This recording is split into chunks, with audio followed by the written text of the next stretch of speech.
नमस्कार दोस्तों, मैं Deshbandhu Chaudhary the engineers classes के यूट्यूब चैनल पर आपका स्वागत करता हूं। दोस्तों, हम सिंधु घाटी सप्ताह के महत्वपूर्ण प्रश्नों का अध्ययन कर रहे थे। पिछले वीडियो में हमने आपको सिंधु घाटी सप्ताह के 30 महत्वपूर्ण सवालों के बारे में बताया था, उनकी व्याख्या से उत्तर मैंने आपको बताए थे। आज हम आगे बात करते हैं और आगे देखते हैं। अगला क्वेश्चन है 31वां सवाल, बेहतरीन सवाल है कि हड़प्पा सभ्यता का सर्वाधिक मान्यता प्राप्त काल क्या है। देखिए, इसमें कालक्रम पूछा है हड़प्पा सभ्यता का। मैंने आपको ये विस्तार से बताया था कालक्रम में कि जो सिंधु घाटी सभ्यता है या हड़प्पा सभ्यता है, इसका कोई एक फिक्स कालक्रम नहीं है। अलग अलग विद्वानों ने अलग अलग कालक्रम इसके बताए थे। जैसे मैंने आपको बताया था कि सर्वप्रथम सर जॉन मार्शल ने एक अभिलेख मिला था, सारगोन अभिलेख, और सर जॉन मार्शल ने इस सारगोन अभिलेख के आधार पर सिंधु घाटी सभ्यता का जो कालक्रम बताया था वो 3250 ईसा पूर्व से और 2750 ईसा पूर्व के मध्य बताया था। उसके बाद जो कार्बन 14 पत्ती होती है, कार्बन डेटिंग पत्ती, और कार्बन डेटिंग पत्ती में इसके दो कालक्रम बताए गए थे। एक तो बताया गया था 2350 ईसा पूर्व से और 1750 ईसा पूर्व के मध्य। एक डीपी अग्रवाल साहब ने बताया था 2500 ईसा पूर्व से और 1750 ईसा पूर्व के मध्य। उसके बाद मैंने बताया था कि एनसीईआरटी कहती है कि सिंधु घाटी सभ्यता का कालक्रम 2500 ईसा पूर्व से 1800 ईसा पूर्व के मध्य था। इस प्रकार अनेक इतिहासकारों ने, अनेक विद्वानों ने इसके अलग अलग कालक्रम बताए थे। तो ये पूछ रहा है, इसने ऑप्शन दिए हैं और इनमें से हमको वो कालक्रम छांटना है जो सर्वाधिक मान्यता प्राप्त है। तो देखिए, जो सर्वाधिक मान्यता प्राप्त कालक्रम होता है वो रेडियो कार्बन पत्ती द्वारा जो कालक्रम निकाला जाता है, जीवाश्म की आयु का जो पता लगाया जाता है वो कार्बन डेटिंग पत्ती द्वारा लगाया जाता है, जिसमें कार्बन 14 का प्रयोग किया जाता है। और इसी के आधार पर सिंधु घाटी सभ्यता का कालक्रम निर्धारित किया गया था 2500 ईसा पूर्व से और 1750 ईसा पूर्व के मध्य। तो इसमें है बी ऑप्शन। 2500 ईसा पूर्व से 1750 ईसा पूर्व, और यही जो कालक्रम है ये हड़प्पा सभ्यता का या सिंधु घाटी सभ्यता का सर्वाधिक मान्यता प्राप्त कालक्रम है। अब यदि इतने कालक्रम बताए हैं, अब ये किसी के भी अनुसार पूछ सकता है। इसने ये सर्वाधिक मान्यता प्राप्त पूछा है, हो सकता है अगले सवाल में या अन्य कोई प्रतियोगी परीक्षा में अगर ये सवाल पूछता है तो उसमें ये दे सकता है कि सारगोन अभिलेख के आधार पर कालक्रम क्या है। ये पूछ सकता है कि एनसीईआरटी के अनुसार कालक्रम क्या है। तो आपको ये सारे कालक्रम याद रखने हैं। तो हड़प्पा सभ्यता का जो सर्वाधिक मान्यता प्राप्त कालक्रम है वो 2500 ईसा पूर्व से और 1750 ईसा पूर्व के मध्य है। तो इसका राइट आंसर हो जाएगा बी। इसके बाद बात करते हैं अगले सवाल की बात करते हैं। ये पूछ रहा है कि हड़प्पा सभ्यता किस युग की थी। अब देखिए, मैंने जब हड़प्पा सभ्यता की विशेषताएं आपको बताई थी तो मैंने आपको बताया था कि जो हड़प्पा सभ्यता थी एक नगरीय सभ्यता थी और हड़प्पा सभ्यता कांस्य युगीन सभ्यता थी। कैसी सभ्यता थी? हड़प्पा जो सभ्यता थी या सिंधु घाटी जो सभ्यता थी यह एक कांस्य युगीन सभ्यता थी। क्या सभ्यता थी? कांस्य युगीन। तो इसमें देखिए पहला ही ऑप्शन है कांस्य। नवपाषाण युगीन नहीं थी, इससे पहला आया था। पुरापाषाण काल पहले आया था, लोह युग इसके बाद आया था। तो जो सिंधु घाटी सभ्यता थी या हड़प्पा सभ्यता थी ये कैसी सभ्यता थी? यह एक कांस्य युगीन सभ्यता थी। तो इसका राइट आंसर हो जाएगा कांस्य। तो ये सभ्यता थी कांस्य युगीन। इसके बाद अगले सवाल की ओर चलते हैं। अगला सवाल है कि सिंधु सभ्यता के घर किससे बनाए जाते थे। अब देखिए दोस्तों, ये घरों की बात कर रहा है। सिंधु घाटी सभ्यता का जब मैंने आपको नगर नियोजन बताया था तो उसे मैंने बताया था भवन निर्माण। और भवन निर्माण में मैंने आपको एक चीज़ बताई थी कि सिंधु घाटी सभ्यता में जो भवनों का निर्माण होता था, भवन निर्माण मुख्य रूप से ईंट से बने घर मिले हैं, लेकिन ईंट में भी दो प्रकार की ईंटों का प्रयोग किया गया था, कच्ची ईंटों का और पक्की ईंटों का। अब अगर ये इसमें भी बात आए तो अधिकांश जो मकान बने थे वो पक्की ईंटों के बने थे, लेकिन कहीं कहीं हमें कच्ची ईंटों के बने भवनों के भी साक्ष्य प्राप्त होते हैं, जैसे कालीबंगा और रंगपुर में जो भवन प्राप्त हुए थे वो कच्ची ईंटों के बने थे। इसको यदि छोड़ दिया जाए तो अन्य जगह सिंधु घाटी सप्ताह में जहाँ भी भवन बने हुए थे उनमें पक्की ईंटों का प्रयोग किया गया था। तो ये कह रहा है कि सिंधु सभ्यता के घर किससे बनाए जाते थे। अब देखिए इसमें पहला ही है ईंट, तो किससे बनाए जाते थे, ईंट से बनाए जाते थे। अगर ईंट में भी वो ये देता कि कच्ची ईंट से बनाए जाते थे कि पक्की ईंट से बनाए जाते थे। अब देखिए भवन में दोनों ही प्रकार की ईंटों का प्रयोग किया गया था, लेकिन बहुतायत मात्रा में जिस प्रकार की ईंट का प्रयोग किया गया था वो थी पक्की ईंटें। तो ये भी सवाल मैंने आपको बताया है कल के वीडियो में कि सिंधु घाटी सभ्यता के भवन किस प्रकार की ईंटों से बनते थे, तो उसमें क्या है, पक्की ईंटों से बनते। तो यहाँ सिर्फ यही पूछा है ईंट, बांस, पत्थर और लकड़ी। तो जो घर बनते थे वो किसके बनते थे, ईंट के बनते थे। तो इसका 33वें का दोस्तों आंसर हो जाएगा ए, ईंट। तो किससे बनते थे घर, ईंट से बनते थे। इसके बाद बात करते हैं अगले सवाल की। अगला सवाल है, बहुत ही बेहतरीन सवाल है दोस्तों। ये बहुत बार पूछा गया है विभिन्न प्रतियोगी परीक्षाओं में। जब सिंधु घाटी सभ्यता का समाज आता है, सामाजिक जीवन जब आता है, मैंने जो आप देखोगे वीडियो सिंधु घाटी सभ्यता की, तो उसमें सिंधु घाटी सभ्यता का सामाजिक जीवन, राजनीतिक जीवन, आर्थिक जीवन और धार्मिक जीवन मैंने बताया है उसमें। तो जब मैंने सामाजिक जीवन बताया था तो मैंने आपको बताया था कि सिंधु घाटी सभ्यता का जो समाज था ये मात्र सत्तात्मक समाज था, और जो यहाँ का समाज था ये 4 भागों में विभाजित था। कितने भागों में विभाजित था, 4 भागों में विभाजित था यहाँ का समाज। उसमें थे व्यापारी, विद्वान, योद्धा और श्रमिक। इन 4 भागों में ये आपको याद रखने हैं चारों, व्यापारी, विद्वान, योद्धा और श्रमिक। अब देख लीजिए इनमें क्या क्या दे रहा है। वो कह रहा है शिकारी, पुजारी, किसान और क्षत्रिय। नहीं है, बिल्कुल नहीं है। क्षत्रिय तो आएंगे ही नहीं यहाँ, क्योंकि वैदिक काल में ही 4 वर्गों में विभाजन होगा, वर्ण विभाजन, ब्राह्मण, क्षत्रिय, वैश्य और शूद्र। दूसरा पूछ रहा है विद्वान, योद्धा, व्यापारी और श्रमिक। तो कितने भागों में विभाजित था, 4 भागों में। कौन कौन से थे, व्यापारी, विद्वान, योद्धा और श्रमिक। तो इनमें से कौन सा ऑप्शन है जो इसको संतुष्ट कर रहा है, वो है बी। तो 4 भागों में विभाजित था, विद्वान, योद्धा, व्यापारी और श्रमिक। अब देखिए शूद्र आ रहा है, इसमें भी शूद्र आ रहा है, इसमें वैश्य आ रहा है, इसमें क्षत्रिय आ रहा है। तो ये तो वैसे ही कट जाएगा। आप कॉमन सेंस लगाइए कि सिंधु घाटी सभ्यता में समाज में कुछ इस तरह का विभाजन थोड़ी हुआ था। समाज में वर्ण विभाजन या वर्ण व्यवस्था या जाति प्रथा का कोई उल्लेख नहीं मिलता है सिंधु घाटी सभ्यता में। जैसे ही हम आते हैं वैदिक सभ्यता में, तो वैदिक सभ्यता के ऋग्वेद में जैसे ही हम आते हैं तो 10वें मंडल में पुरुष सूक्त दिया गया है, और उसी पुरुष सूक्त में वर्ण विभाजन के सर्वप्रथम साक्ष्य दिखाई पड़ते हैं। और यही धीरे धीरे उत्तर वैदिक काल में जो हमारा समाज होता है वो स्पष्ट रूप से 4 भागों में बढ़ जाता है, ब्राह्मण, क्षत्रिय, वैश्य और शूद्र। अब देखिए वैसे ही कट जाएगा, ये क्षत्रिय हो ही नहीं सकता। क्यों, क्षत्रिय थे ही नहीं यहाँ। ये कब आए थे, उत्तर वैदिक काल में आए थे। उसके बाद शूद्र, ये भी कट जाएगा। तो ये ऑप्शन तो वैसे ही कट जाएंगे। तो क्या बच जाएगा, बी। तो यहाँ का जो समाज था वो 4 भागों में विभाजित था, विद्वान, योद्धा, व्यापारी और श्रमिक। बहुत इंपॉर्टेंट सवाल है ये, तो ये याद रखना है आपको। 34वें में आंसर है बी, 4 वर्गों में विभाजित है, विद्वान, योद्धा, व्यापारी और श्रमिक। इसके बाद बात करते हैं अगले सवाल की। देखिए बहुत बेहतरीन सवाल है, सिंधु सभ्यता का सर्वाधिक उपयुक्त नाम क्या है। अब देखिए दोस्तों, ऐसा कोई भी सवाल नहीं आया है अब तक जो मैंने पढ़ाया है और हो नहीं। मैंने बहुत ही क्रम से जब आपको पहला ही वीडियो बताया था सिंधु घाटी सभ्यता को, तो सिंधु घाटी सभ्यता को मैंने कुछ भागों में बांटा था। उसका अतीत, उसका कालक्रम, उसका नामकरण, उसके निर्माता, उसका सामाजिक जीवन, उसका आर्थिक जीवन, उसका धार्मिक जीवन, मोहरें, लिपि, उसका पतन। जितने भी सवाल बन रहे हैं वो सारे वहीं से बन रहे हैं, टू द पॉइंट है, बिल्कुल कुछ बाहर नहीं जा रहा है। सिंधु सभ्यता का सर्वाधिक उपयुक्त नाम क्या है, तो ये भी मैंने आपको बहुत ही अच्छे तरीके से बताया था।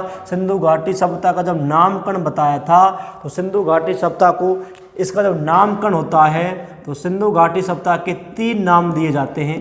पहला नाम है सिंधु सभ्यता, सिंधु सभ्यता। दूसरा दोस्तों इसका नाम दिया जाता है सिंधु घाटी सभ्यता, सिंधु घाटी सभ्यता। और इसका तीसरा नाम दिया जाता है हड़प्पा सभ्यता। कौन सा दिया जाता है? हड़प्पा सभ्यता। ये जैसे ही आप हमारा वीडियो देखोगे तो उसमें नामकरण है और उसमें स्पष्ट रूप से बहुत ही बेहतरीन तरीके से समझाया गया है, वहाँ आप इसको देखो, कोई दिक्कत नहीं आएगी आपको। तो देखिए 3 नाम है इसके। सिंधु सभ्यता इसको नाम दिया गया था, एक पुस्तक आई थी, साप्ताहिक समाचार पत्र था द लंदन वीकली, और इसी लंदन वीकली में सर जॉन मार्शल, और इन्हीं सर जॉन मार्शल ने इसको क्या नाम दिया था? सिंधु सभ्यता नाम दिया था। उसके बाद चूंकि यह सभ्यता सिंधु नदी की घाटी में फली फूली थी, इस कारण डॉक्टर रफ़ीक मुगल ने इसे क्या नाम दिया था? सिंधु घाटी सभ्यता नाम दिया था। उसके बाद हड़प्पा सभ्यता 1921 में सर्वप्रथम हड़प्पा स्थल की खोज जिसके द्वारा की गई थी वो थे दयाराम साहनी, और यही हड़प्पा वह स्थल है जो सिंधु घाटी सभ्यता का सबसे पहले खोजा गया स्थल था। अब ये बात कर रहा है कि उपयुक्त नाम क्या होगा। नाम तो इसके 3 हैं और तीनों ऑप्शन में भी हैं, तो धर्म संकट यहाँ आ जाता है। अगर आपको इसका पता नहीं है, अगर आपने ढंग से नहीं पढ़ा है, तो यहाँ फिर दिक्कत आने वाली है आपको। अब देखिए 3 नाम बताए हैं, इसका नामकरण 3 प्रकार से किया गया, तीनों ही है ऑप्शन में। अगर ये पता नहीं है तो फिर क्या चाह रहा है आपके पास, आप ये करके आओगे इनमें से कोई नहीं, लेकिन ये है ही नहीं। तो इन तीनों नामों से उसने ये पूछा है कि ये तीनों नाम सही हैं, लेकिन उसने ये कहा है कि सर्वाधिक उपयुक्त नाम इसका कौन सा है। तो अगर इसकी बात आए कि इसे सिंधु सभ्यता कहें या सिंधु घाटी सभ्यता कहें या हड़प्पा सभ्यता कहें, अब इसको क्या कहेंगे हम? देखिए दोस्तों, चूंकि इसका जो सबसे पहले खोजा गया स्थल जो था वो था क्या? हड़प्पा। कौन सा था? हड़प्पा। और यही वो स्थल है जो हमें इस सभ्यता के बारे में सबसे अधिक जानकारी देता है। इस सभ्यता का जो प्रारंभिक ज्ञान हमें कराता है, जो प्रारंभिक जानकारी हमें मिलती है, वो मिलती है कहाँ से? हड़प्पा से मिलती है। हड़प्पा इसका पहला खोजा गया स्थल था, और पुरातत्व के नियम के अनुसार जो स्थल पहले खोजा जाता है, सभ्यता का नाम उसी स्थल के नाम से रखा जाता है। इस कारण इसका सर्वाधिक उपयुक्त नाम क्या होगा? हड़प्पा सभ्यता होगा। ध्यान देना है इस सवाल पे आपको, ना ही सिंधु सभ्यता है। सही ये तीनों हैं, लेकिन उसने पहले ही कह दिया कि सर इनमें से सर्वाधिक उपयुक्त कौन सा है। तो सर्वाधिक उपयुक्त है दोस्तों क्या? हड़प्पा सभ्यता। ये आप जाओगे नामकरण में, बहुत ही बेहतरीन तरीके से उसमें समझाया गया है, वहाँ से आप सहायता ले सकते हैं। तो इसका सर्वाधिक उपयुक्त नाम हो जाएगा हड़प्पा सभ्यता। तो 35 का सही उत्तर होगा ए। इसके बाद बात करते हैं अगले सवाल की। अगले सवाल की बात करते हैं। देखिए 36वां सवाल है, ये बहुत ही इम्पोर्टेंट सवाल है। देखिए ये कह रहा है, थोड़ा हाई लेवल का सवाल है, ध्यान दीजिए, लेकिन सब कुछ आपको बताया गया है। जो भी जितने वीडियो बनाए गए हैं सिंधु घाटी सभ्यता के, हर सवाल का उत्तर उनमें छुपा हुआ है। ये कह रहा है कि निम्न में से कौन सा लक्षण सिंधु सभ्यता के लोगों का सही चित्रण करता है।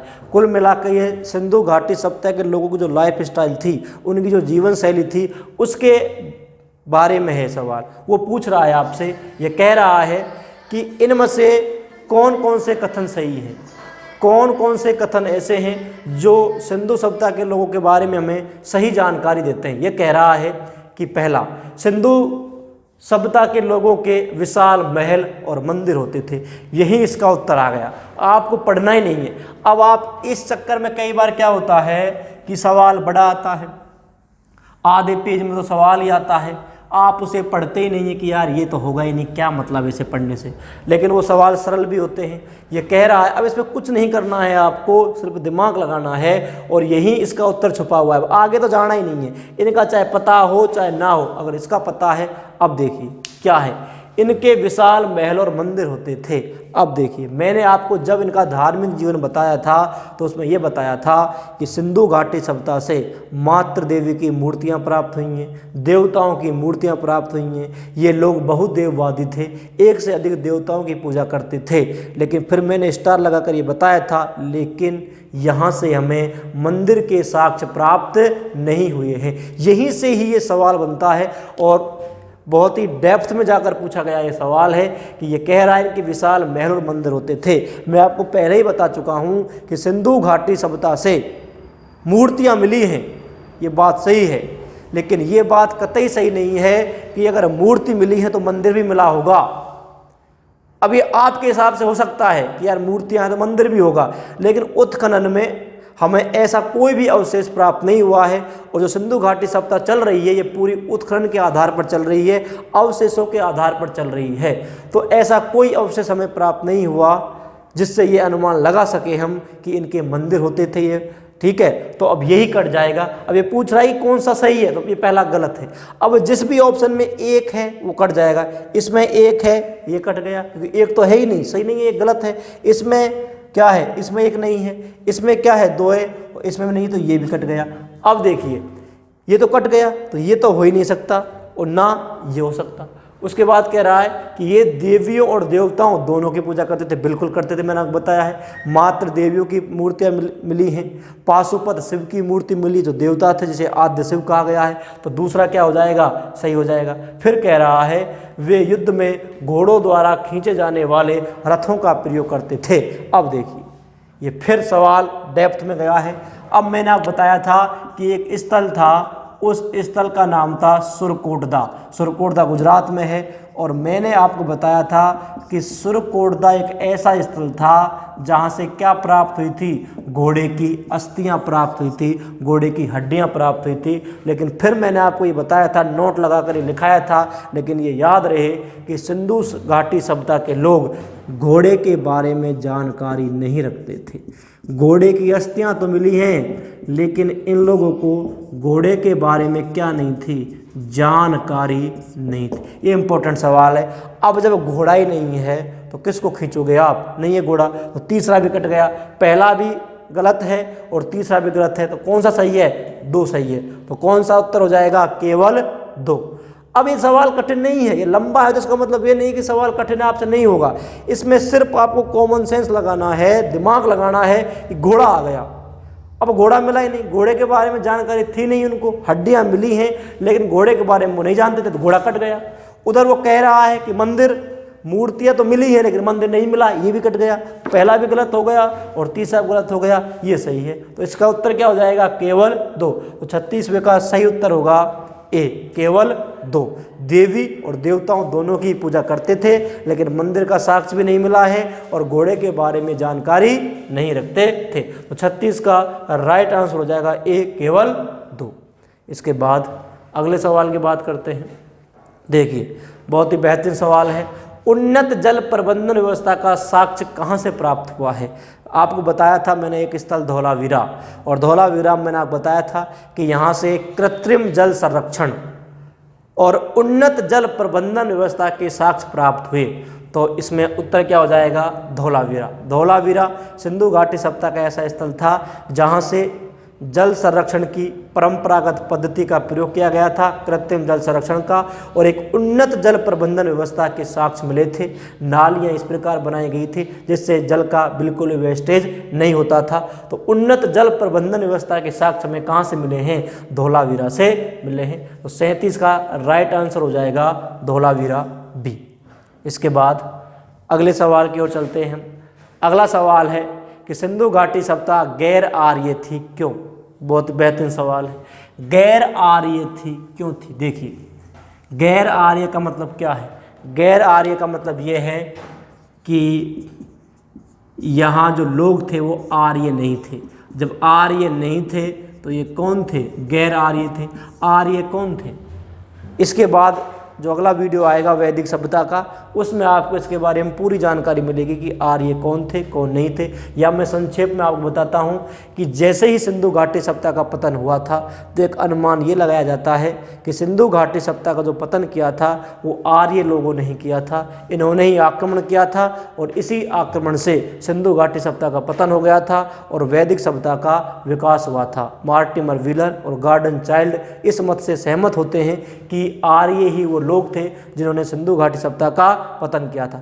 आर्य जो होते हैं, आर्य क्या है, आर्य आर्य का जो शाब्दिक अर्थ होता है ना, वो होता है श्रेष्ठ, वो होता है उत्तम, वो होता है कुलीन, वो होता है अभिजातीय। मतलब जब आर्य यहाँ आए थे तो ये अपने आप को हमसे श्रेष्ठ मानते थे, हमसे कुलीन मानते थे, उत्तम मानते थे और अभिजातीय मानते थे। अब ये कह रहा है कि ये गैर आर्य क्यों थी? इसलिए थी कि वैदिक सभ्यता एक ग्रामीण सभ्यता थी, जबकि सिंधु घाटी सभ्यता एक नगरीय सभ्यता थी। मतलब यह है कि कौन सा गुण इन दोनों सभ्यताओं में नहीं मिलता है। उसकी अपनी लिपि थी तो ये कोई बड़ी बात नहीं है। वैदिक सभ्यता की भी लिपि थी, खेती अर्थ थी तो उसकी भी थी, उसका विस्तार नर्मदा घाटी तक था, यही नहीं सवाल सही। तो ये कह रहा है कि गैर आर्य थी, तो इसका राइट आंसर ये हो जाएगा कि ये गैर आर्य इसलिए थी क्योंकि ये नगरीय सभ्यता थी। अब जब ये नगरीय सभ्यता थी तो यहाँ जो विशेषताएं विद्यमान थी वो एक ग्रामीण सभ्यता में विद्यमान नहीं हो सकती थी, जबकि जो वैदिक सभ्यता थी जिसके निर्माता आर्य माने जाते हैं, और वैदिक सभ्यता जो थी वो ग्रामीण सभ्यता थी, ये ध्यान रखना। इसीलिए ये गैर आर्य थी। क्यों? क्योंकि ये नगरीय थी। वो आर्य थी क्योंकि वो क्या थी? ग्रामीण थी। तो ये नगरीय सभ्यता थी, इसलिए ये गैर आर्य सभ्यता थी। बहुत इंपॉर्टेंट सवाल है, बेहतरीन सवाल है ये ध्यान रखना है आपको। ये गैर आर्य क्यों थी? इसलिए थी क्योंकि इसका उससे कोई मिलान नहीं हो सकता, क्योंकि वो तो ग्रामीण सभ्यता थी और ये नगरीय सभ्यता थी। तो इसका राइट आंसर हो जाएगा कि यह क्या थी? नगरीय सभ्यता थी। इसलिए सिंधु घाटी सभ्यता क्या थी? गैर आर्य थी। तो 38 का राइट आंसर हो जाएगा ए। चलिए इसके बाद अगला देखिए, निम्नलिखित पशुओं में से किस एक का हड़प्पा संस्कृति में पाई गई मोहरों और टेराकोटा कलाकृतियों में निरूपण नहीं हुआ है? ये सवाल पिछला एग्जाम जो रीट का हुआ था उसमें पूछा गया सवाल है कि यहाँ से जो हमें मोहरें मिली थी, उन मोहरों में इनमें से कौन सा ऐसा पशु है जिसका चित्रण नहीं किया गया है? मैंने आपको बताया था कि सिंधु घाटी सभ्यता से एक पाशुपत शिव की मोहर प्राप्त हुई थी, और यदि बात की जाए तो उस मोहर में हमें कुछ पशुओं का चित्रण मिला था। उनमें थे हाथी, चीता, गैंडा, भैंसा और 2 हिरण, ये पशु थे। अब देखिए इनका जो पाशुपत शिव की प्रतिमा प्राप्त हुई थी ना, उस पाशुपत शिव की प्रतिमा में या मोहर में जिन पशुओं का चित्रण हुआ था, जिन पशुओं के चित्र बनाए गए थे वो ये थे, हाथी था, चीता था, गैंडा था, भैंसा था और 2 हिरण थे। अब देख लीजिए, अब ये पूछ रहा है कि किसका नहीं हुआ, तो हाथी तो है, गैंडा भी है, ये रहा, बाघ भी है, चीता को ही क्या कहा गया है? व्याघ्र कहा गया है, इसे क्या कहा गया है? बाघ कहा गया, तो बाघ भी है। इसका क्या नहीं था? गाय। और मैंने आपको बताया है कि सिंधु घाटी सभ्यता से हमें गाय के साक्ष्य प्राप्त नहीं हुए थे, गाय के अवशेष प्राप्त नहीं हुए थे। तो जो यहाँ से मोहरें मिली थी उनमें इन पशुओं का चित्रण किया गया था, तो इनमें से वो छांटना जिसका चित्रण नहीं हुआ था। तो मैंने आपको बता दिया है कि जो पाशुपत शिव की प्रतिमा प्राप्त हुई थी उसके चारों ओर इन पशुओं का चित्रण हुआ था, जिसमें गाय नहीं है। तो 39 का राइट आंसर हो जाएगा ए, गाय। ठीक है, इसके बाद अगले सवाल की ओर चलते हैं। अगला सवाल है, स्थापित सिंधु घाटी सभ्यता जिन नदियों के तट पर बसी थी वे कौन सी थी? तो देखिए, अब इस सवाल का उत्तर बहुत ही आसान है। आप जाइए सिंधु घाटी सभ्यता के विस्तार की तरफ। मैंने आपको बताया है कि सिंधु घाटी सभ्यता का जो विस्तार था उत्तर में, और उत्तर में कहाँ तक था? मांडा तक। नदी कौन सी थी? यहाँ सिर्फ नदी की बात कर रहा है। ये जो मैंने चित्र बनवाया था ना, इस चित्र में से कम 10 सवाल बनते हैं। ये आपको पूरी तरह याद होना चाहिए, और बार बार जितने भी पेपर होते हैं उनमें यहाँ से सवाल पूछे जाते हैं। तो ये मांडा था, चेनाब नदी पर था। तो ये नदियों की बात कर रहा है कि सिंधु घाटी सभ्यता किन नदियों के तट पर बसी थी? तो चेनाब थी। इधर मैं बात करता हूँ तो दैमाबाद किस नदी के तट पर था? ये था गोदावरी, या इसकी सहायक नदी थी क्या? प्रवरा। इधर था आलमगीरपुर, और आलमगीरपुर किस नदी के तट पर था? ये नदी थी हिंडन। इधर था सुतका गैंडोर, और सुतका गैंडोर किस नदी के तट पर था? ये नदी थी दास नदी। अब देखिए, ये कह रहा है कि जिन नदियों की तरफ बसी थी वे कौन सी थी? तो सिंधु तो सबसे पहले आएगी, क्योंकि इसका नाम ही सिंधु घाटी सभ्यता है, और सिंधु नदी की घाटी में इसका विकास हुआ था। तो एक सही है सिंधु। दूसरा चेनाब भी सही है। तीसरा झेलम नहीं है, झेलम कट जाएगा, ये 3 कट गया, गंगा, गंगा बनी 4 भी कट गया। तो कौन कौन है 1 और 2, तो सिंधु और गंगा तो हो ही नहीं सकती, गंगा तो वैदिक काल में आएगी। झेलम, झेलम भी यही है, लेकिन कौन सी थी, चेनाब थी, झेलम कट जाएगा। तो इसका सही आंसर हो जाएगा सिंधु और चेनाब। ये जो मैंने आपको मैप बनवाया था, ये जो फिगर बनवाया था, इसको पूरी तरह याद रखना है आपको। बहुत ही अच्छे अच्छे सवाल यहाँ से बनेंगे, विस्तार को लेकर, नदियों को लेकर, पश्चिमी बिंदु को लेकर, पूर्वी बिंदु को लेकर, उत्तरी बिंदु को लेकर, दक्षिणी बिंदु को लेकर, विस्तार को लेकर, आकृति को लेकर बहुत ही सवाल बनेंगे, 10-12 सवाल बनते हैं। तो सिंधु और चेनाब 1 और 2 इन नदियों के तट पर ये बसी थी। तो इसका उत्तर हो जाएगा 40 में ए, गंगा है ही नहीं और झेलम भी नहीं है। अगला सवाल की बात करते हैं। अगला देखिए बहुत ही बेहतरीन सवाल है कि सिंधु घाटी सभ्यता के किस स्थल से स्टेडियम के साक्ष्य प्राप्त हुए थे। तो देखिए एक स्थल है जुन्नीकरण, जुन्नीकरण से भी हमें स्टेडियम के साक्ष्य प्राप्त हुए थे, लेकिन यहाँ पूछ रहा है कि बनावली, धौलावीरा, लोथल और राखीगढ़ी।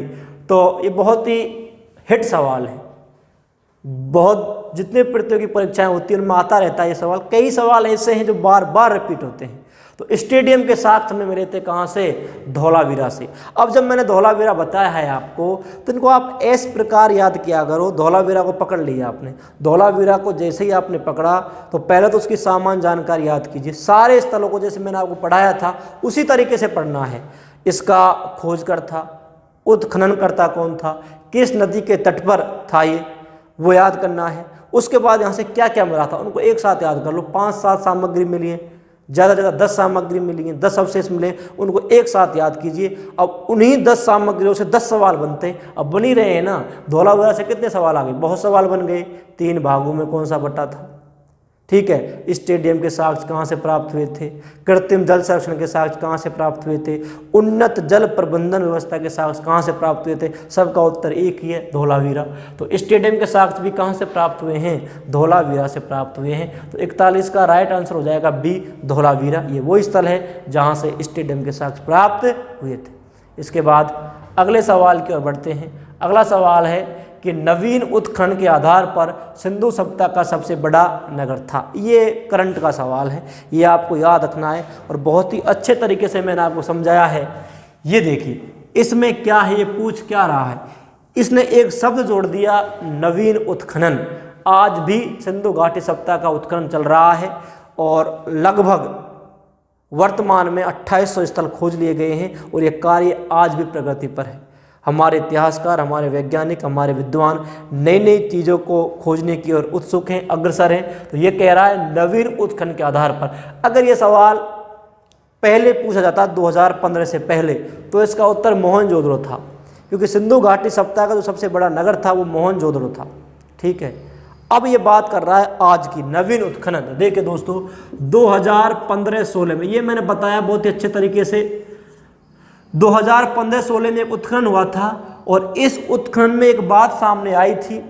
ये कहा गया था कि यदि बात करूं भारत की, तो भारत का जो सबसे बड़ा नगर था ना, जो सबसे बड़ा स्थल था वो राखीगढ़ी था। कौन सा था, राखीगढ़ी था।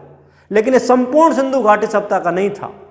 लेकिन जब 2015-16 में नवीन उत्खनन हुआ था तो उसमें एक बात सामने आई थी। जब राखीगढ़ी का उत्खनन किया गया था तो जब इसका क्षेत्रफल आंका गया था तो इसका क्षेत्रफल हमें मिला था 410 हेक्टेयर। कितना मिला था, इसका क्षेत्रफल था 410 हेक्टेयर, जो किसी भी स्थल का नहीं था। और विद्वान इतिहासकार इस मत से सहमत हो गए थे कि संपूर्ण सिंधु घाटी सभ्यता का जो सबसे बड़ा नगर है वो कौन सा है, राखीगढ़ी है। अब ध्यान रखना है इसको, अब इसका उत्तर ये नहीं होगा, अब इसका उत्तर क्या होगा, राखीगढ़ी होगा। वर्तमान में नवीन उत्खनन के आधार पर सिंधु घाटी सभ्यता का सबसे बड़ा जो नगर है वो कौन सा है, वो है राखीगढ़ी। इसका क्षेत्रफल नवीन उत्खनन के आधार पर कितना तय किया गया था, कितना मापा गया था, कितना आंका गया था, वो था 410 हेक्टेयर। तो अगर वर्तमान में पूछता है और इसने इसीलिए पहले ही लिख कर दिया है नवीन उत्खनन के आधार पर, तो कौन सा है, राखीगढ़ी है। बहुत इंपॉर्टेंट सवाल है, ये याद रखना है। तो 42 का सही आंसर हो जाएगा बी, राखीगढ़ी। अगले सवाल की ओर चलते हैं। अगला सवाल है सिंधु सभ्यता के किस स्थल से मिट्टी का बना हुआ हल प्राप्त हुआ। ये कॉलेज लेक्चर में पूछा गया था 2016 में। राजस्थान में कॉलेज लेक्चर में जो पेपर हुआ था उसमें ये सवाल पूछा गया था कि मिट्टी का बना हल हमें कहाँ से प्राप्त हुआ है। अब देखिए, मिट्टी का जो बना हल प्राप्त हुआ था वो प्राप्त हुआ था बनावली से। बहुत इंपॉर्टेंट सवाल है। क्यों? जुता हुआ खेत। अब देखिए इसी तरह से वो हमें फंसाता है, जुता हुआ खेत। अब देखो हल यहाँ मिल गया, जुता हुआ, अब क्या आप क्या अनुमान लगाओगे कि हल मिला है अगर बनावली में तो जुता हुआ खेत ही मिला होगा। ठीक है, अगर जुता हुआ खेत मिला है कालीबंगा में तो यहाँ हल भी मिला होगा, लेकिन ऐसा नहीं होता। उत्खनन हुआ है, उसी आधार पर यह अनुमान लगाया गया है। हम कुछ अपनी तरफ से नहीं कह सकते। तो मिट्टी का जो बना हल प्राप्त हुआ है वो कहाँ से प्राप्त हुआ है? बनावली से प्राप्त हुआ है। इंपॉर्टेंट सवाल है। मिट्टी का बना हल तो प्राप्त हुआ है बनावली से। जुता हुआ खेत कहाँ से प्राप्त हुआ है? जुता हुआ खेत प्राप्त हुआ है कालीबंगा से, जो राजस्थान में है, बनावली हरियाणा में। ध्यान रखना, मिट्टी का बना हल किस स्थल से प्राप्त हुआ था? बनावली से प्राप्त हुआ था। ये आया हुआ सवाल है, इंपॉर्टेंट सवाल है। तो 43 का राइट आंसर हो जाएगा बनावली, जहाँ से मिट्टी का बना हुआ हल प्राप्त हुआ। इसके बाद चलते हैं अगले सवाल की ओर। अब देखिए, अभी जितने भी सवाल आ रहे हैं ना, इसमें आपको तब और ज़्यादा फायदा होगा जब हमने जितने वीडियो आपको बताए हैं उनका एक बार आप अध्ययन करें, बहुत ही गहन तरीके से उनके नोट्स बनाएं, उनको पढ़ें और उसके बाद ये सवाल करें।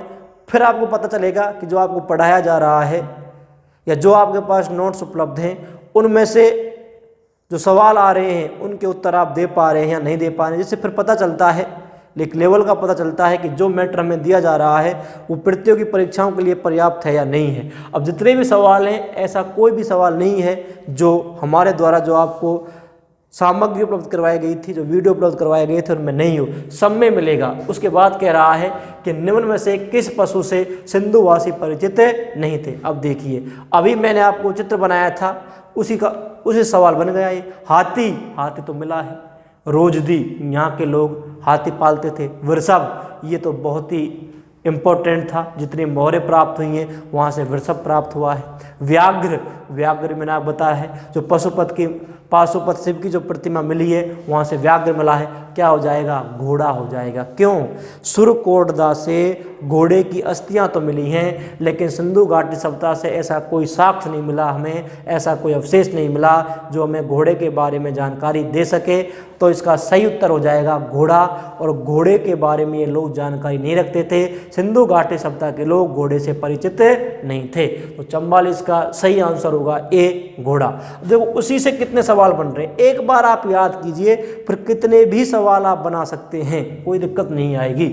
उसके बाद हम अगले सवाल की ओर अग्रसर होते हैं। अब देखिए, बहुत ही बेहतरीन सवाल है अगला। एक तरफ स्थल दिए गए हैं और एक तरफ नदियां दी गई हैं, आपको वो छांटना है जो सुमेलित नहीं है। एक कोई ऐसा स्थल इसमें दिया गया है जिसके सामने एक ऐसी नदी दी गई है, वो नदी जो है वो क्या नहीं है? सुमेलित नहीं है। अब देखिए, जितने भी स्थल प्राप्त हुए थे, जितने भी स्थल प्राप्त हुए थे सभी नदी की तरफ प्राप्त हुए थे।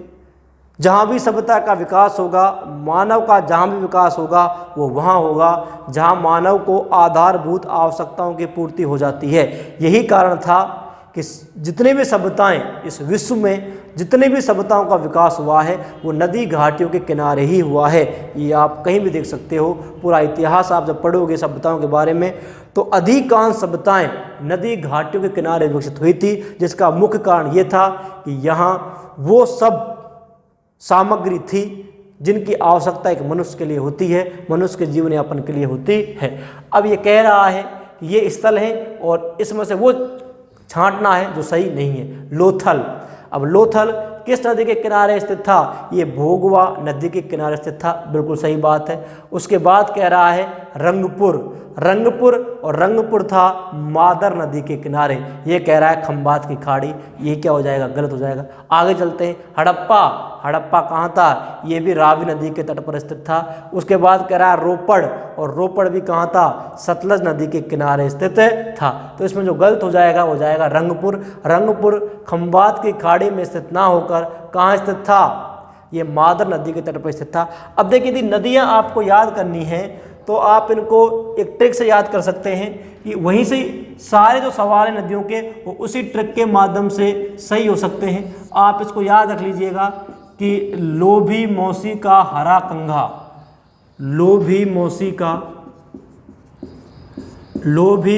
का हरा कंघा, हरा कंघा रमा ले गई, लोभी मौसी का हरा कंघा रमा ले गई और रोष में, रोष का मतलब गुस्सा, और रोष में बस से कुचल दिया, रोष में या गुस्से में बस से कुचल दिया। ये ट्रिक आप याद लीजिए।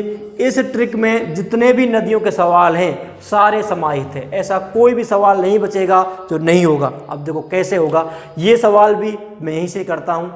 लोभी मौसी का हरा कंघा रमा ले गई और रोष में उसे बस से कुचल दिया। तो देखिए लोभी, लो से क्या बनेगा, लो से बनेगा लोथल, भय, भय से क्या बनेगा भोगवा। तो लोभी, लो से बन गया लोथल, भय से बन गया भोगवा। तो लोथल किस नदी के किनारे स्थित था, भोगवा। लोथल कहाँ था, भोगवा। ये क्या हो गया, सही। उसके बाद कह रहा है मौसी, तो मौ से बन जाएगा क्या, मोहनजोदड़ो, और सी से बन जाएगा क्या, सिंधु। तो मोहनजोदड़ो किस नदी के किनारे स्थित था, सिंधु नदी के किनारे स्थित था। उसके बाद कह रहा है हरा, तो है से बन जाएगा हड़प्पा और रा से बन जाएगा क्या, रावी। तो हड़प्पा किस नदी के तट पर था, रावी। हड़प्पा कहाँ था, रावी। ये भी क्या हो जाएगा, सही। तो लोभी, लो से लोथल, भय से भोगवा। मौसी, मौ से मोहनजोदड़ो और सी से सिंधु। हरा, है से हड़प्पा और रा से रावी। ठीक है। उसके बाद कंघा, तो कैसे बन जाएगा, कालीबंगा, और कालीबंगा किस नदी के तट पर था, घे, और घे से क्या बन जाएगा, घग्गर। तो कालीबंगा किस नदी के तट पर स्थित था, घग्गर नदी के तट पर स्थित था। तो कंघा कैसे, कालीबंगा, और घा से घग्गर। उसके बाद क्या, रमा, तो रे से बन जाएगा रंगपुर, क्या बन जाएगा, रंगपुर, और माँ से बन जाएगा मादर। तो रंगपुर किस नदी के तट पर है, मादर। इसमें क्या दिया है, खंबात की खाड़ी। तो यही क्या हो जाएगा, गलत। ये क्या नहीं है, सुमेलित नहीं है। तो रमा, रे से रंगपुर और माँ से मादर। उसके बाद कह रहा है रोष में, तो रोष, रो से हो जाएगा रोपड़, रो से क्या हो जाएगा, रोपड़, और से हो जाएगा रोपड़। किस नदी के तट पर था, ये रोपड़ जो था वो सतलज नदी के तट पर था। रोपड़ कहाँ था, सतलज नदी के तट पर था। तो इस ट्रिक के माध्यम से सवाल बहुत ही आसानी से हल हो गया है।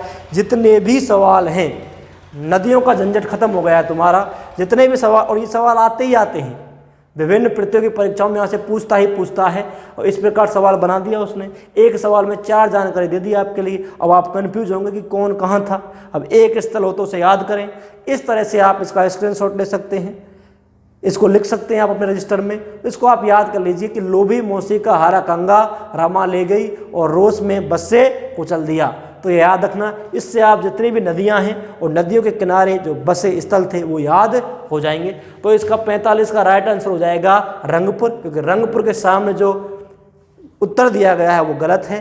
रंगपुर खंबात की खाड़ी में ना होकर मादर नदी के तट पर स्थित था। चलिए अगले सवाल की ओर चलते हैं। अगला सवाल है कि सिंधु सभ्यता के किस स्थल से मानव के साथ कुत्ते को दफनाए जाने के साक्ष्य मिले हैं। बहुत ही बेहतरीन सवाल है। अब देखिए, इसमें वो कह रहा है कि ऐसा कोई स्थल था सिंधु घाटी सभ्यता का जहां मानव के साथ कुत्ता दफनाया गया था। सीधी सी बात है कि यहाँ के लोगों का जो पालतू पशु था वो कुत्ता था। जब उनको दफनाया गया है तो उसके साथ कुत्ते को दफनाए जाने के भी साक्ष्य प्राप्त हुए हैं। अगर मैं संपूर्ण भारत की बात करता हूँ, ये आप इसका स्क्रीनशॉट ले लीजिए। संपूर्ण भारत की बात करता हूँ तो दोस्तों 2 स्थल ऐसे प्राप्त हुए हैं हमें जहाँ मानव के साथ कुत्ते को दफनाया गया है, और वो दोनों ही इसमें हैं। अब देखिए, यदि आप ये पढ़कर चले गए, आपने पढ़ा बुर्ज होम, बुर्ज होम, बुर्ज होम है जम्मू कश्मीर में, और एक है रोपड़, रोपड़ अभी बताया था यह है पंजाब में। इन दोनों ही स्थलों से मानव के साथ कुत्ते को दफनाए जाने के साक्ष्य प्राप्त हुए थे। मानव के साथ कुत्ते को दफनाया गया था, इन दोनों स्थलों दफनाया गया था। अब देखिए, और दोनों ही है ऑप्शन में, लेकिन दोनों हो ही नहीं सकते, उत्तर तो एक है। अब देखिए कौन सा एक है, देखो सही दोनों हैं, लेकिन उसने एक बात कही है कि सिंधु घाटी सभ्यता की बात कर रहा है वो, कि सिंधु घाटी सभ्यता का कौन सा स्थल है। दुनिया में जितने भी स्थल होंगे उनसे मतलब नहीं है उसको सिर्फ इससे मतलब है कि सिंधु घाटी सभ्यता का कौन सा स्थल है। तो देखिए बुर्ज होम जो है ना, बुर्ज होम से भी मानव के साथ कुत्ते को दफनाया गया था, लेकिन बुर्ज होम जो है ये सिंधु घाटी सभ्यता का स्थल नहीं है, ये नवपाषाण कालीन स्थल है, जिसका सिंधु घाटी सभ्यता से कोई मतलब नहीं है। तो ये तो कट जाएगा ये। हाँ मिला है यहाँ से, लेकिन ये सिंधु घाटी सभ्यता का स्थल नहीं है। तो इसका राइट आंसर क्या हो जाएगा, रोपड़। बहुत ही महत्वपूर्ण सवाल है। रोपड़ ये सिंधु घाटी सभ्यता का ऐसा स्थल है जहाँ से मानव के साथ कुत्ते को दफनाए जाने के क्या मिले हैं, साक्ष्य। बुर्ज होम ध्यान रखना, मिला तो है लेकिन ये सिंधु घाटी सभ्यता का स्थल नहीं है। ऊपर सवाल पे ध्यान देना है आपको, ठीक है दोस्तों। तो 46 का राइट आंसर हो जाएगा रोपड़। चलिए आगे चलते हैं। अगला सवाल है कि सिंधु सभ्यता से लिपि। अब देखिए मैंने आपको बताया है, एक वीडियो बनाया है मैंने मोहरों का, लिपियों का और धातु का, वो आप पढ़िएगा, उसको देखिएगा। उसके बाद ये बहुत ही आसान हो जाएगा सवाल आपके लिए। मैंने आपको बताया था कि सिंधु घाटी जो सभ्यता थी, अगर इतिहास को मैं बांटता हूँ तो इतिहास 3 भागों में बढ़ता है, प्रागैतिहासिक काल, आद्य ऐतिहासिक काल और ऐतिहासिक काल, प्री हिस्ट्री, प्रोटो हिस्ट्री और हिस्ट्री। अब जो प्रागैतिहासिक काल था इसका हमारे पास कोई विवरण है ही नहीं, लिपि नहीं मिली, ना ही पढ़ पाए, कुछ है ही नहीं। उसके बाद आया आद्य ऐतिहासिक काल। आद्य ऐतिहासिक काल में लिपि तो मिली थी लेकिन इसको हम पढ़ नहीं पाए थे। तो जो सिंधु घाटी सभ्यता है, पहली बात तो ये किस काल में आएगी, ये राजस्थान पुलिस में सवाल 2018 में जो पेपर हुआ था उसमें पूछा गया था। वो सवाल ये था कि सिंधु घाटी सभ्यता का संबंध किस काल से है। ध्यान रखना, इसका संबंध आद्य ऐतिहासिक काल से है, पहली बात। दूसरी बात, इस काल में लिपि मिली थी, पढ़ा नहीं गया इसको। अब देखिए लिपि कैसी थी, जब पढ़ा नहीं गया था तो अंदाज़ा लगाया गया होगा। अंदाज़ा लगाया गया था तो इसे कहते हैं पिक्टोग्राफिक, या इसे कहते हैं भावात्मक। तो सिंधु घाटी सभ्यता की लिपि कैसी थी, पिक्टोग्राफिक लिपि थी या भावात्मक लिपि थी, जो मिली तो थी लेकिन इसे हम आज तक पढ़ नहीं पाए। तो कैसी लिपि प्राप्त हुई यहाँ से लिपि प्राप्त हुई है पिक्टोग्राफिक। बहुत इंपॉर्टेंट सवाल है। तो 47 का सही उत्तर हो जाएगा सी। कौन सी लिपि मिली है, पिक्टोग्राफिक, या इसे कहते हैं भावात्मक लिपि, जो दाएं से बाएं और फिर बाएं से दाएं लिखी जाती है। इसको आज तक पढ़ नहीं पाए हैं। तो ये इसका उत्तर हो जाएगा 47 में सी। उसके बाद अगले सवाल की ओर चलते हैं। अगला सवाल है, निम्न में से कौन सा सुमेलित नहीं है। एक तरफ सिंधु घाटी सभ्यता के स्थल दिए गए हैं और दूसरी तरफ वहाँ से क्या क्या प्राप्त हुआ है वो दिया गया है। अब ये सवाल जब तक नहीं हलेंगे आप पर, जब तक इनके बारे में आपको पता नहीं है। लोथल के बारे में जब तक आपको ये पता नहीं है कि लोथल से क्या क्या मिला था, कुछ नहीं होगा, कुछ हो ही नहीं सकता। और इसी प्रकार के सवाल पूछे जा रहे हैं। ये भी विभिन्न एग्जामों में आए हुए सवाल हैं। जितने भी एग्ज़ाम होते हैं, विभिन्न स्टेट करवाते हैं, केंद्र सरकार करवाती है, विभिन्न बोर्ड करवाते हैं, आजकल ऐसे ही सवाल आते हैं। अब जब तक इनके बारे में तुम्हें ABCD का पता नहीं है कि कहाँ से क्या मिला है, ऊपरी ज्ञान से काम चलेगा नहीं, सतही ज्ञान से काम नहीं चलेगा। विषय की गहन समझ होना बहुत ज़रूरी है आपको। तो आपको पता होना चाहिए कि कहाँ से क्या प्राप्त हुआ था, तभी आप निकाल पाओगे कि इनमें से कौन सा सुमेलित नहीं है। अब देखिए ये बात कर रहा है लोथल, और लोथल से अग्निवेदिका प्राप्त हुई थी, बिल्कुल प्राप्त हुई थी लोथल से अग्निवेदिका, ये सही हो जाएगा। बनावली, तिल, सरसों का ढेर, उन्नत किस्म के जौ बनावली से प्राप्त हुए थे, तो ये भी सही है, ये भी सही हो जाएगा। मोहनजोदड़ो, ये कह रहा है कि मोहनजोदड़ो से कब्रिस्तान प्राप्त हुआ था। अगर मैं मोहनजोदड़ो के शाब्दिक अर्थ की बात करूं तो इसका मतलब होता है मृतकों का टीला। तो सीधी सी बात है, आप तुरंत दिमाग लगाओगे कि यार मृतकों का टीला है तो कब्रिस्तान तो मिलेगा ही, लेकिन जीवन इतना आसान है ही नहीं। और मोहनजोदड़ो जो है इसका शाब्दिक अर्थ है मृतकों का टीला, ये मैं मानता हूँ, लेकिन मोहनजोदड़ो से किसी भी प्रकार का कब्रिस्तान नहीं मिला है, तो ये गलत है। हड़प्पा से R37 और H प्रकार के समाधान प्राप्त हुए थे, ये बात बिल्कुल सत्य है। और मोहनजोदड़ो इसका शाब्दिक अर्थ हो सकता है मृतकों का टीला है, लेकिन यहाँ से कोई भी कब्रिस्तान के साक्ष्य प्राप्त नहीं हुए, कब्रिस्तान संस्कृति के साक्ष्य प्राप्त नहीं हुए। हड़प्पा ऐसा स्थल है जहाँ से कब्रिस्तान संस्कृति के साक्ष्य प्राप्त हुए थे।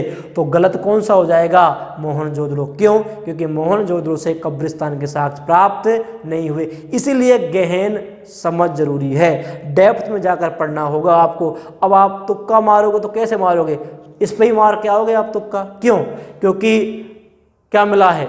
कब्रिस्तान। तो आप समझोगे कि यार मृतकों का टीला था, हो सकता है मिला होगा, लेकिन यहाँ से कब्रिस्तान नहीं मिला है। तो ये क्या हो जाएगा? गलत हो जाएगा। 48 में क्या हो जाएगा? सी, मोहनजोदड़ो। और मोहनजोदड़ो से कब्रिस्तान के साक्ष्य नहीं मिले, इस कारण ये क्या नहीं है? सुमेलित नहीं है। चलते हैं अगले सवाल की ओर।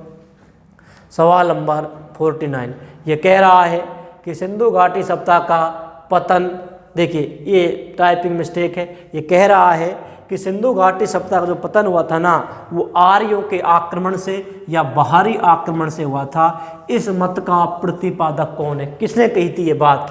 अब मेरा बिल्कुल एक अलग वीडियो है, उसमें सिर्फ इतना बताया गया है 12 मिनट का, सिंधु घाटी सभ्यता का पतन, और बहुत ही बेहतरीन तरीके से एक सारणी बनाकर मैंने समझाया है कि सिंधु घाटी सभ्यता का पतन कैसे हुआ। अब सिंधु घाटी सभ्यता ऐसी तो थी नहीं कि रातों रात इसका पतन हो जाएगा, नहीं, एक लंबी प्रक्रिया के तहत इस सभ्यता का पतन हुआ था। और इसके पतन के बारे में सभी विद्वान एक मत नहीं हैं, विभिन्न विद्वानों ने अलग अलग मत प्रतिपादित किए हैं, और वो सारे मैंने एक तरफ विद्वान लिखा था, एक तरफ लिखा था पतन का कारण। तो वो वीडियो आप जरूर देखिएगा, उससे आपको बहुत ही अच्छे तरीके से समझ में आएगा कि सिंधु घाटी सभ्यता का पतन आखिरकार हुआ कैसे था। तो आर्यों के आक्रमण से इनका पतन हुआ था या बाहरी आक्रमण से पतन हुआ था? ये सवाल में आप एक चीज जोड़ लेना कि सिंधु घाटी सभ्यता का पतन, यहाँ जोड़ लेना आर्यों के आक्रमण से या बाहरी आक्रमण से। इसमें एक शब्द ये जोड़ लेना कि सिंधु घाटी सभ्यता का पतन आर्यों के आक्रमण या बाहरी आक्रमण, आर्यों के आक्रमण या बाहरी आक्रमण से हुआ था। इस मत के समर्थक कौन है? सबसे पहले मैंने यही लिखवाया था दोस्तों आपको सारणी में। फर्स्ट पॉइंट ये था कि गॉर्डन चाइल्ड और मार्टिमर व्हीलर, गॉर्डन चाइल्ड और मार्टिमर व्हीलर इस बात को मानते हैं कि सिंधु घाटी सभ्यता का पतन जो हुआ था वो आर्यों के आक्रमण से हुआ था। तो इन ऑप्शन में देखिए आप, गॉर्डन चाइल्ड और मार्टिमर व्हीलर कहाँ हैं? तो सी पर है। तो ये दोनों कहते हैं, गॉर्डन चाइल्ड और मार्टिमर व्हीलर, कि सिंधु घाटी सभ्यता का जो पतन हुआ था वो आर्यों के आक्रमण से या बाहरी आक्रमण से हुआ था। तो 49 का सही आंसर हो जाएगा सी। उसके बाद अगला सवाल, अगले सवाल की यदि हम बात करते तो ये कह रहा है कि सिंधु घाटी सभ्यता का निम्न में से कौन सा स्थल एक ही टीले पर स्थित था? अब जब मैंने आपको बताया थी इसका नगर नियोजन बताया था, तो मैंने आपको बताया था कि सिंधु घाटी सभ्यता के जो अधिकांश नगर थे, जो अधिकांश स्थल थे, वो 2 टीलों पर स्थित थे। जितने भी स्थल आप देखोगे सिंधु घाटी सभ्यता में, उनमें से अधिकांश स्थल जो हैं वो 2 टीलों पर स्थित थे। लेकिन फिर मैंने आपको एक बात और बताई थी, ये नहीं पूछेगा वो। क्यों पूछेगा भाई? जब सारी जो चीज़ बहुतायत में होते वो क्यों पूछेगा? वो जो अपवाद है वो पूछेगा कि सारे नगर 2 भागों में बटे हुए, ठीक है, बटे हुए, कोई दिक्कत नहीं है। लेकिन उसने ये पूछा है कि एक ही टीले पर कौन सा नगर था। और फिर ये पूछा है, एक सवाल पिछली बार आया था, मैंने आपको बताया है कि कौन सा नगर, कौन सा स्थल 3 भागों में विभाजित था। ये दोनों बहुत महत्वपूर्ण सवाल हैं। तो अगर ये पूछता है वो कि सिंधु घाटी सभ्यता का कौन सा स्थल या कौन सा नगर एक ही टीले पर स्थित था, तो लोथल। लोथल सिंधु घाटी सभ्यता का एकमात्र ऐसा स्थल है जिसमें संपूर्ण नगर जो था वो एक ही टीले पर स्थित था। उसके बाद यदि ये पूछे कि सिंधु घाटी सभ्यता का एकमात्र नगर जो 3 भागों में विभाजित था, तो सिंधु घाटी सभ्यता का एकमात्र नगर है धौलावीरा। और यही धौलावीरा कितने भागों में विभाजित था? 3 भागों में विभाजित था। दोनों ही इंपॉर्टेंट सवाल हैं, ये आपको याद रखने हैं। तो एक ही टीले पर स्थित था क्या? लोथल। 3 भागों में क्या बटा हुआ था? धौलावीरा। तो इसका राइट आंसर हो जाएगा लोथल। और लोथल ऐसा स्थल था सिंधु घाटी सभ्यता का जो कहाँ था? एक ही टीले पर स्थित था। तो 50 का सही उत्तर हो जाएगा ए, लोथल। इसके बाद अगले सवाल की ओर रुख करते हैं।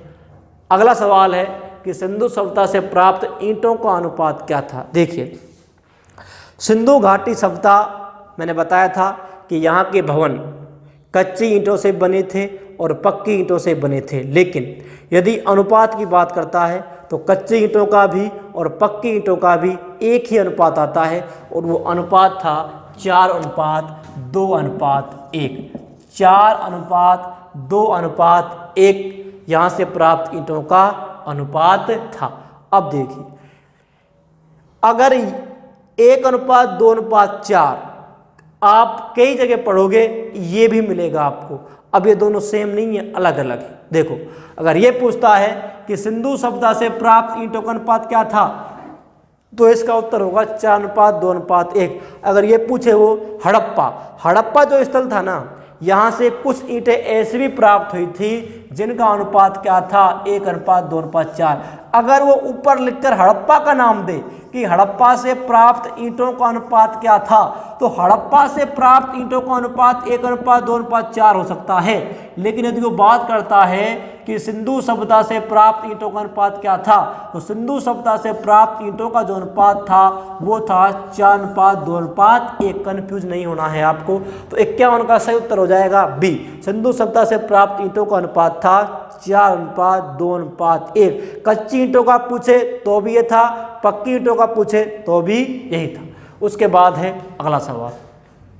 अगले सवाल की बात करते हैं। ये कह रहा है कि निम्न में से प्राक हड़प्पन स्थल को खोजो। देखिए, जब मैंने आपको बताया था सिंधु घाटी सभ्यता का विस्तार, उसमें मैंने आपको एक चीज़ बताई थी कि सिंधु घाटी सभ्यता का विकास कैसे हुआ था। अगर मैं सिंधु घाटी, ये वहीं से सवाल पूछा गया है, यदि मैं सिंधु घाटी सभ्यता के विकास की बात करूं कि सिंधु घाटी सभ्यता का विकास कैसे हुआ था। देखिए, कैसे हुआ था सिंधु घाटी सभ्यता का विकास। सिंधु घाटी सभ्यता का विकास 3 चरणों में हुआ है।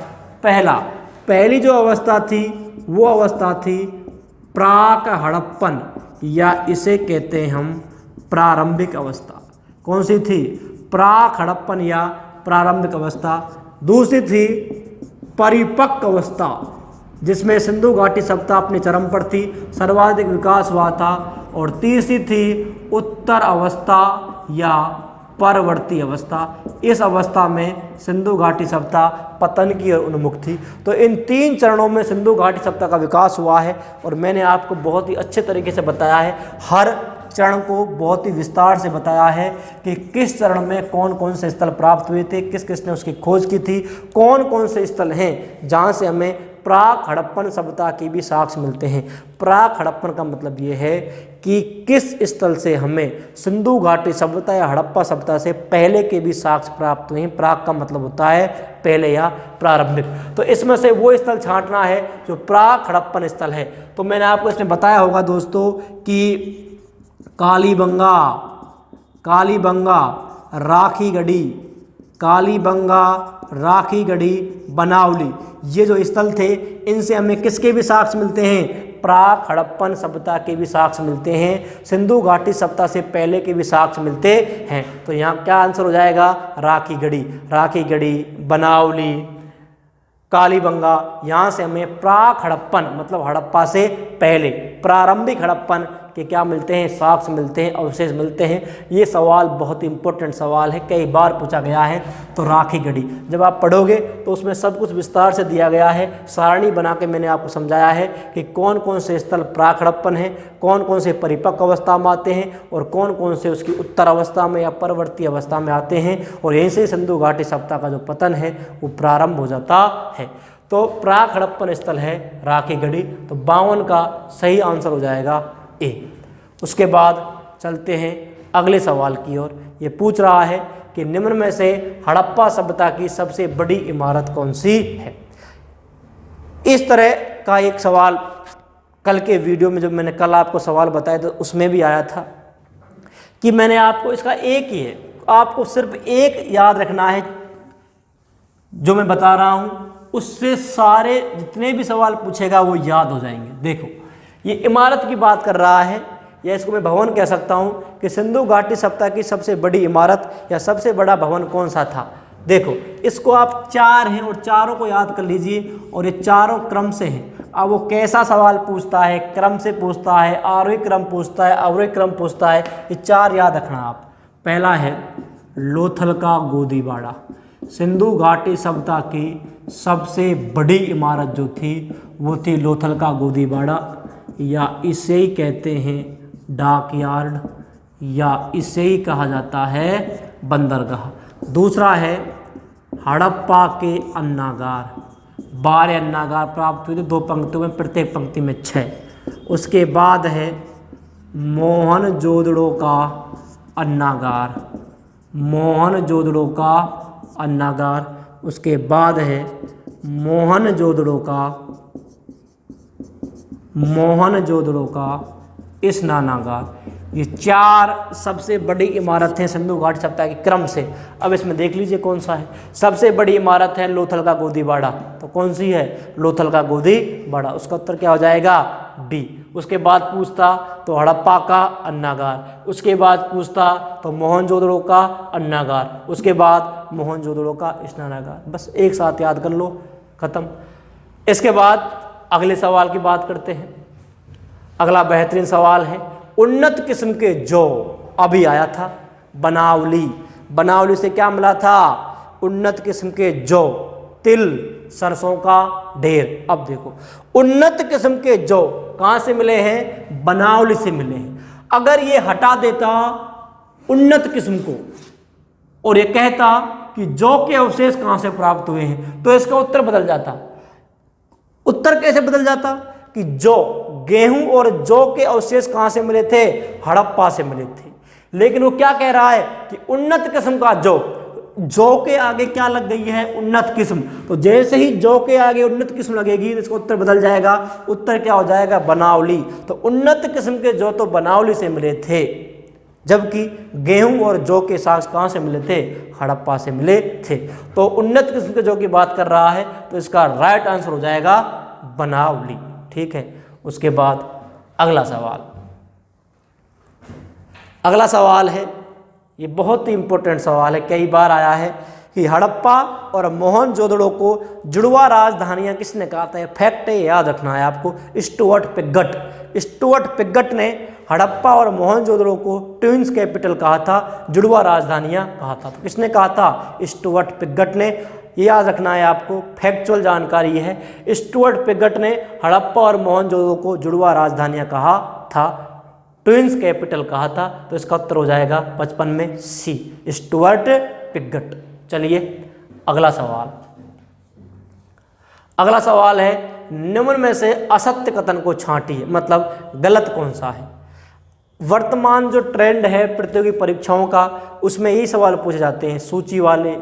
सुमेलित कीजिए कौन सा युग्म सही है, कौन सा युग्म सही नहीं है, सत्य कथन छांटिए, असत्य कथन छांटिए। ये सवाल ज़्यादा आते हैं आजकल, वन लाइनर थोड़े कम हो रहे हैं, तो इनमें आपको ध्यान देना है। इसका एक फ़ायदा ये भी है कि वो एक ही सवाल में आपसे 4 जानकारी प्राप्त कर रहा है। एक सवाल नहीं, ये 4 सवाल है।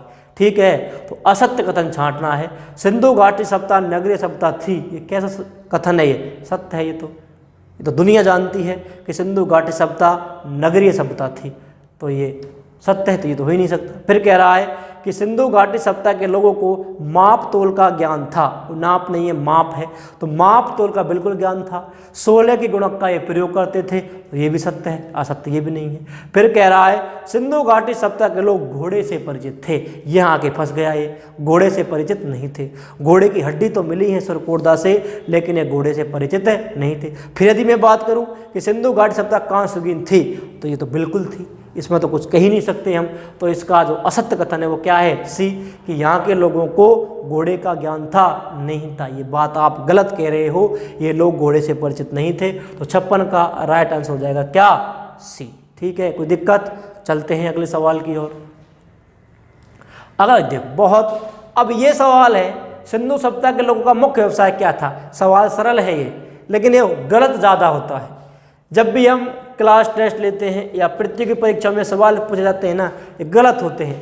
अब लगा ध्यान देता है कोई, मारेगा आदमी कृषि पर मारेगा सीधा सीधा कि कृषि है, कृषि नहीं थी। सिंधु सभ्यता के लोगों का मुख्य व्यवसाय था व्यापार और वाणिज्य। यहाँ का व्यापार और वाणिज्य उन्नत अवस्था में था, आपको पता है। लोथल, और लोथल से देशी और विदेशी दोनों प्रकार का व्यापार होता था।